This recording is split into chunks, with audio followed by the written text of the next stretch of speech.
Hi, hello, Villanueva clan, and to all of you out there. Starstruck kayo, no? Joke. I just want to greet you all. Happy New Year, especially to my beloved father, Tatay. Happy New Year, Tay. I love you.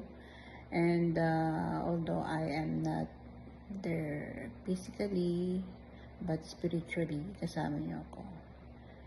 And sa lahat sa inyo dyan, just enjoy the party, yung bonding nyo. And sa pag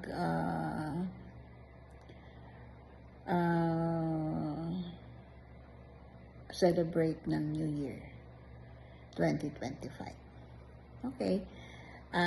Hope to see you all there next year. See you soon. Babush muna. Happy New Year to all. Bye-bye.